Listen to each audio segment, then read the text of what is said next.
Der Führerface, le visage du Führer en français, est un court-métrage d'animation américain réalisé et sorti aux États-Unis le 1er janvier 1943.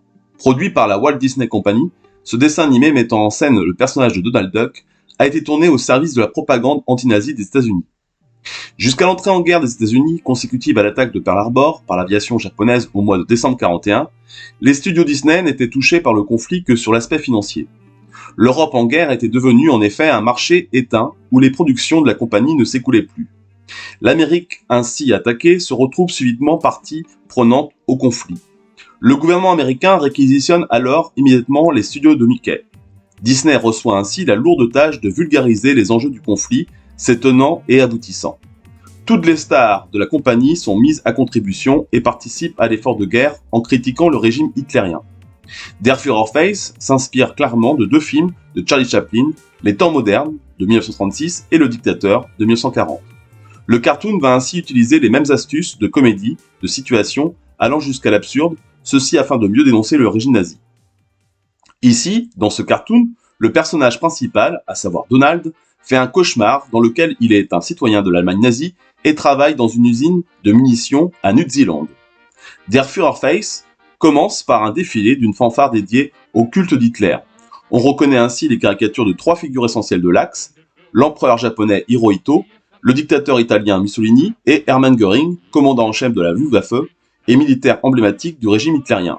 Ce dernier est particulièrement moqué en lui donnant une attitude efféminée et en mettant en avant les décorations de guerre qu'il aimait accumuler et porter. À côté des trois, les Allemands anonymes ne sont pas non plus représentés sous leur meilleur jour, ils sont ainsi soit gros et petits, soit grands et maigres. La fanfare approche de la maison d'un citoyen lambda qui s'avère être Donald. Ce dernier dort paisiblement. Il ne peut en réalité dormir tranquille quand son réveil, un coucou ou un coq, lui ordonne de se lever. Là encore, la parodie est poussée à l'extrême avec le salut nazi exécuté par les trois, mais aussi par le coucou ou le coq qui ressemble à Hitler. La première chose accomplie par Donald en se levant est donc de faire le salut aux trois dirigeants de l'Axe, Hitler, Hirohito et Mussolini, dont les cadres sont placés bien en évidence dans sa chambre. Mais il est temps de prendre un bon petit déjeuner avant d'aller travailler. Là aussi, il s'agit, via l'humour, de mener une dénonciation des privations qu'endure la population de l'Allemagne à l'époque. Donald prend derrière un portrait d'Hitler une boîte à café qu'il a enfermée dans un coffre. Il y sort un grain de café attaché à un fil et le fait vite infuser dans son eau bouillante avant de le replacer très vite dans son coffre. Il prend ensuite un diffuseur de parfum pour s'asperger de goût de bacon et d'œufs. Enfin, il complète son copieux repas d'un pain rassis qu'il est obligé de découper à la scie. Décidément, jamais tranquille, alors qu'il est en train de manger, un soldat lui apporte, au bout d'une baïonnette, le livre d'Hitler, Mein Kampf, pour parfaire son éducation. Mais il est temps d'aller travailler. Donald se fait escorter à l'usine par la fanfare elle-même qui lui rappelle combien il a de la chance de pouvoir travailler 48 heures par jour pour le Führer. Là encore, dans une parodie du film Les Temps modernes, Donald va travailler jusqu'à l'absurde. Il doit en effet visser des embouts de missiles qui passent sur sa chaîne de montage en allant de plus en plus vite, mais dès qu'un portrait de son dirigeant bien-aimé se présente à lui, il se doit de faire le salut nazi, ce qui va naturellement le ralentir dans sa tâche alors que la cadence ne fait qu'augmenter. Et évidemment, il est interdit de grommeler contre l'autorité, sinon les nombreux soldats viendront rappeler à l'ordre le récalcitrant. Il travaille tellement qu'il en devient fou. Ce qui frappe tout de suite est clairement le parti pris absurde du cartoon mis au service du message de propagande.